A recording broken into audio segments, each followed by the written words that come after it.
Assalamualaikum warahmatullahi wabarakatuh. Waalaikumsalam Waalaikumsalam warahmatullahi wabarakatuh. wabarakatuh. Apa kabar hari ini anak-anak? Alhamdulillah, Pak. Alhamdulillah. Sudah masuk semua ya? Ya Pak. Sudah masuk semua anak-anak? Ya. Oh ya. Ya kalau begitu mari kita mulai pembelajaran kali ini. Tapi sebelum mulai kita awali dengan pembacaan doa yang akan dipimpin oleh ketua kelas yaitu anak Fadlun. Dipersilakan.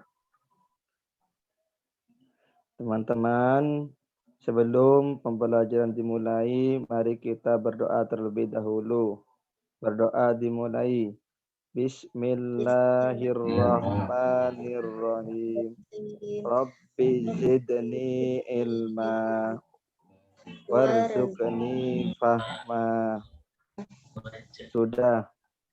Ya, terima kasih. Kita sebelum mau belajar diharuskan membaca doa terlebih dahulu agar apa yang kita akan pelajari menjadi ilmu yang bermanfaat dan berkah. Amin. Ya Rabbal Alamin. Baik anak-anak, sekarang Bapak akan melanjutkan pelajaran yang telah kita pelajari, yaitu tentang masalah zakat fitrah yang sebelumnya yang pernah dipelajari. Masih ada yang ingat masalah zakat fitrah? Ya, masih ada yang ingat? Sudah lupa? Lupa, Ya Pak. Pak. Ya, lupa ya kita pertemuan sebelumnya sudah mempelajari masalah zakat fitrah, yaitu tentang masalah pengertian zakat fitrah. Terus yang telah kita pelajari adalah hukum zakat fitrah, dalil zakat fitrah, dan sekarang yang akan kita pelajari adalah ketentuan zakat fitrah. Tapi sebelum Bapak mulai pelajaran kali ini, Bapak ingin bertanya, apakah anak-anak sudah pernah mengeluarkan zakat fitrah sendiri? Belum Sudah, Pak. Pak. Sudah, ada yang belum, ada yang sudah. Ya, bagus. Karena zakat fitrah itu bisa diwakilkan terhadap orang lain, lebih anak-anak masih kecil biasanya yang mengeluarkan adalah orang tuanya. Sekarang kita akan bahas Ya, Pak. adalah rukun zakat fitrah, yaitu kita harus penuhi rukun ini. Apa saja rukunnya? Yaitu yang pertama niat. Jadi harus ada niat. Yang kedua ada orang yang mengeluarkan yang disebut dengan mazaki. Yang seterusnya ada orang yang menerima zakat. Yang terakhir ada barang yang dijadikan untuk mengeluarkan zakat. Jadi ini harus ada niat, harus ada rezeki, harus ada mustahik, harus ada barang makanan pokok yang diberikan untuk dijadikan zakat fitrah. Masih ingat anak-anak yang kemarin itu zakat fitrah harus berbentuk makanan pokok. Ya, makanan pokok kalau di Indonesia itu apa? Anak-anak masih ingat? Nasi, Pak. Nasi, jadi makanan pokoknya yaitu beras. Masih ada yang ingat kalau di Arab itu apa makanan pokoknya? Gimana, Pak?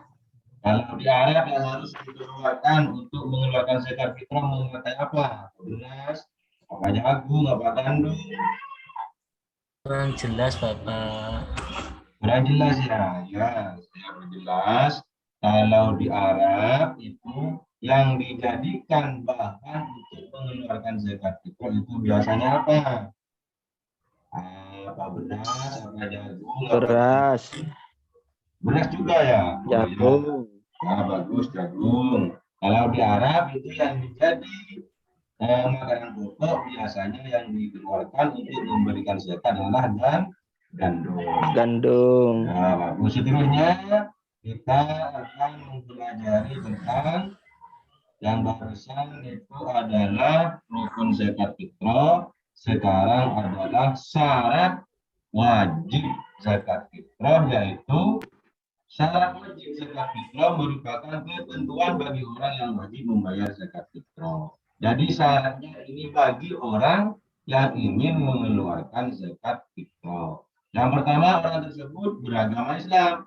Jadi syaratnya kita kalau ingin mengeluarkan zakat fitrah harus beragama Islam. Dan beragama Islam. Yang kedua adalah orang tersebut ketika sebelum matahari terbit pada hari raya Idul Fitri masih hidup, baik orang tersebut lahir atau dalam sakaratul maut.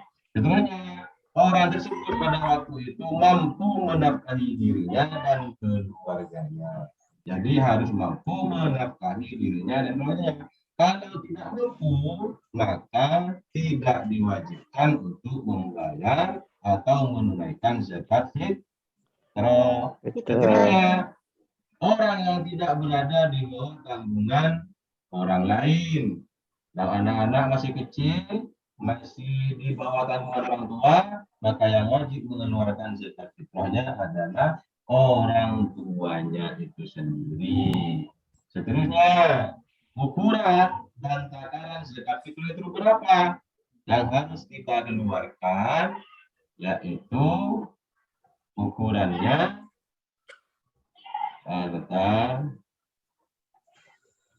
ukurannya adalah 1 sok per jiwa. Per orang itu ukurannya 1 sok. Menurut arti bahasa Arab adalah ukuran sukatan atau takaran. Menurut Indonesia takaran yaitu 1 sok sama dengan 3,1 liter.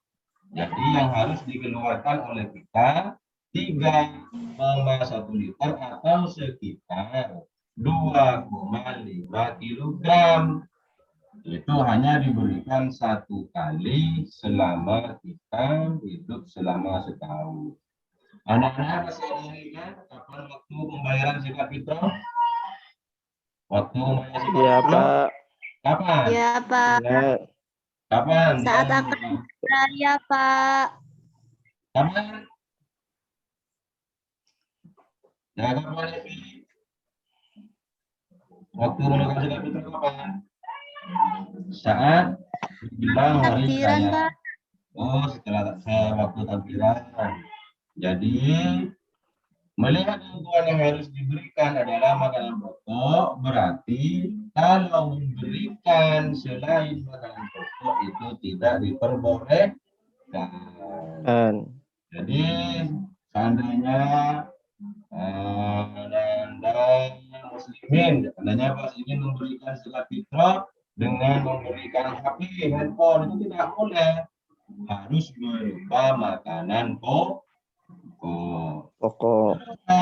Ini waktu mengeluarkan zakat fitrah adalah dibagi 2. Yang pertama waktu wajib. Kapan waktu wajibnya? Yaitu sejak terbenamnya matahari pada akhir bulan Ramadan sampai menjelang sholat Idul Fitri. Ya, ini kita wajib mengeluarkannya. Waktu haram adalah membayar zakat fitrah adalah terbenamnya matahari pada hari Idul Fitri. Jadi kalau sudah terbenam matahari, kalau kita mengeluarkan zakat fitrah berarti itu dikatakan zakat fitrah haram hukumnya. Berarti sama dengan orang yang tidak menunaikan zakat fitrah. Baik, anak-anak, untuk kali ini saya diperkirakan cukup. Sekarang waktunya diskusi. Mungkin anak-anak ada yang belum dipahami, dipersilahkan untuk bertanya. Saya, Pak. Ya, dipersilahkan. Nah, Kata Bapak tadi, membayar zakat fitrah harus dengan makanan pokok. Tapi biasanya saya melihat orang-orang membayar zakat fitrah itu diganti dengan uang, Pak. Apa boleh seperti itu? oh ya, bagus. Terima kasih. Ananda sudah bertanya, berarti Ananda mendengarkan mulai tadi. Bagus untuk Ananda lagi. Ya, saya akan jawab. Mengganti dengan uang itu ada sebagian ulama yang memperbolehkan. Jadi kalau masa sekarang, lihat terlebih dahulu. Orang miskin di waktu itu lebih membutuhkan makanan pokok atau membutuhkan uang. Kalau sekiranya lebih membutuhkan uang, ya lebih baik membayar zakat dengan uang. Ya, terima kasih. Bisa dipahami? Bisa, Pak. Nah, bisa. Mungkin ada yang lain, dipersilakan. Yang ingin bertanya? Sudah paham semua? Paham, Pak. Nah, paham. Kalau begitu, nanti akan mengirim tugas yang akan dikerjakan kalian semua, dan waktu untuk mengerjakan yaitu 2 hari dari sekarang. Bisa dikirim lewat grup WA terhadap Bapak, dan bentuk-bentuk tugasnya akan Bapak kirim pada WA grup yang sudah ada nama kalian semua. Jadi anak-anak bisa mengerjakan di rumahnya, waktunya yaitu 2 hari harus selesai. Ya, mungkin cukup di sini saja pertemuan kita kali ini. Semoga apa yang kita pelajari menjadi ilmu yang bermanfaat barokah. Amin ya rabbal alamin. Ya, sebelum kita akhiri pertemuan kali ini, mari kita simpulkan bersama. Mungkin di antara kalian anak-anakku ada yang ingin atau ada yang berani untuk menyimpulkan, dipersilakan. Siapa?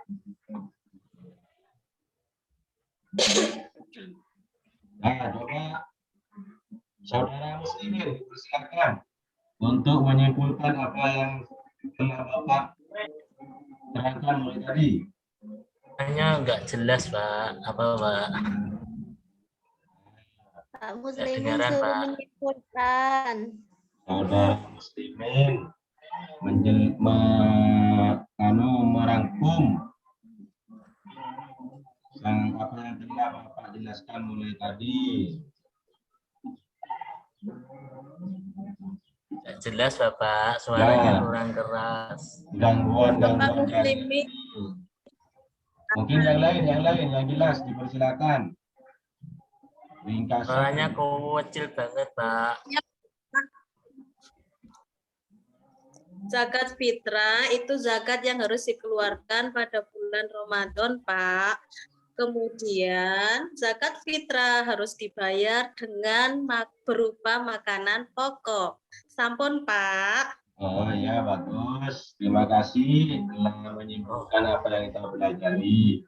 Ya, kita akhiri pertemuan kali ini dengan pembacaan alhamdulillah bersama-sama. Alhamdulillah. Alamin. Assalamualaikum warahmatullahi wabarakatuh. Waalaikumsalam warahmatullahi wabarakatuh. Ini saya yakin kalau Pak Jailani dan yang lain itu ngajar, terus kemudian pakai slide PPT, itu udah akan sangat keren dan bagus sekali kalau luring. Jadi ketika ngajar luring dan pakai slide ini, pasti kelasnya itu akan enak, bagus ya, karena sudah punya slide PPT. Sudah? Ya. Nah, sudah. Tapi ingat, slide PPT itu adalah media. Tapi strategi Anda belum di sini, strateginya masih pakai metode ceramah saja. Iya. Buat permainannya, pengelompokan diskusinya itu kalau bisa dilibatkan ya, dilibatkan. Dan itu untuk hal-hal yang kadang tidak terlalu perlu penjelasan, itu bisa juga dibebankan anak-anak untuk silahkan baca di rumah tentang ini, misalnya tentang orang-orang yang berhak menerima zakat, silahkan dibaca di rumah, itu bisa juga sebagian diserahkan di situ, jadi waktunya digunakan untuk simulasi yang lain, strategi yang lain, itu nggak apa-apa ya. Kalau misalnya dari sisi waktu nanti dipraktek di dunia nyatanya ya. Kalau Bapak bisa ngajar dengan tampilan slide PPT media, ini sudah kemajuan sekali, tetap sudah akan sangat bagus ya. tinggal ditambah tadi itu strateginya ya, ditambahkan yang lain variasinya ya. Ya, Pak. Supaya jangan cukup puas sudah mentang-mentang punya PPT, tampilin slide-nya. Itu nanti tetap kita yang dominan. Jadi sebagai pusatnya tetap jadi guru, padahal murid juga harus terlibat di sana. Nah, untuk mengaktifkan keterlibatan siswa, itu kan perlu metode strategi yang dipilih. Ya, itu ya tadi. Kalau misalnya di RPP belum dicantumkan strateginya untuk itu, dicantumkan ya. Dicantumkan. Baik, saya serahkan kepada Pak Imam. Monggo Pak Imam. Ya, terima kasih Pak. Intinya masih sama dengan yang lain, masih didominasi oleh peran guru. Siswa masih, ya kalau hanya tanya jawab, sekedar hanya ikut, itu masih belum aktif namanya. Akan tetapi yang dimaksud aktif itu strategi yang ada di RPP itu betul langkah-langkahnya. Tolong kalau memang nanti itu memasukkan strategi di dalam kegiatan inti, itu langkah-langkah dalam strategi itu betul-betul dimunculkan sehingga nanti akan tertuang dalam kegiatan PPL-nya. Biar tidak lupa gitu loh.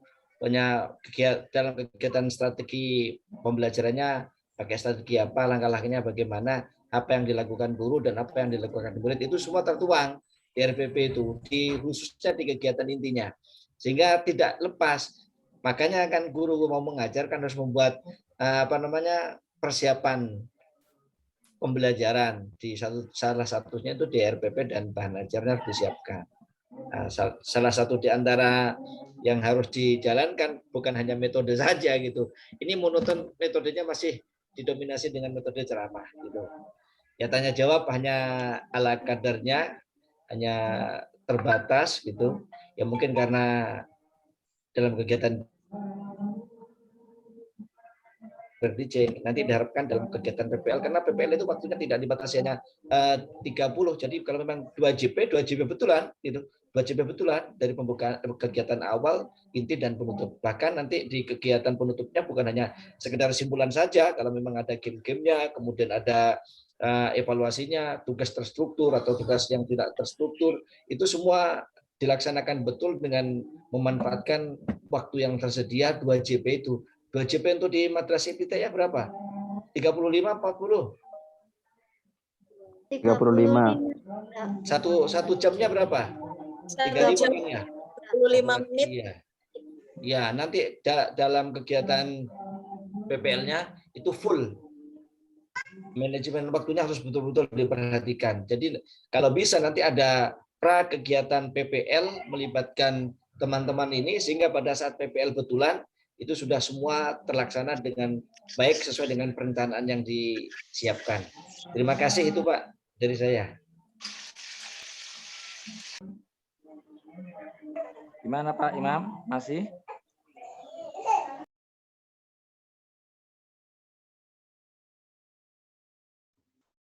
Inilah tujuan Lokakarya PPG itu untuk lebih meningkatkan kreativitas inovasi guru sehingga kelas itu menjadi menyenangkan ya, menjadi menyenangkan. Dominasi tidak dari guru. Guru paling menyiapkan perangkat, piranti, media, strategi. Nanti murid itu bisa menemukan menstruktur keilmuan sendiri, apalagi zaman sekarang. Untuk kelas-kelas yang sudah kelas 5, 6, apalagi SMP itu dia sudah bisa merekonstruksi keilmuan, cari bahan bahkan sudah bisa. Ya. Jadi nanti disesuaikan ya, disesuaikan ya. Besok ketika ngajar, sebelum ngajar diperjelas ya kelas berapa supaya audien murid-muridnya yaitu kita peserta itu bisa berakting atau pura-pura jadi murid sesuai kelas itu sehingga enak ya, kita bisa menilai. Karena kan mungkin kita belum tentu langsung baca RPP, jadi langsung Anda diingatkan ini sebelum dimulai pelajaran dijelaskan untuk kelas berapa ya. Karena nanti teknik penyajian kelas 1 SD nggak sama dengan kelas 1 SMP. Cara penyampaiannya ya. Gitu. Baik, besok teknisnya tetap begini, nanti Zoom-nya saya yang bagi saja linknya, tidak tumpang tindih.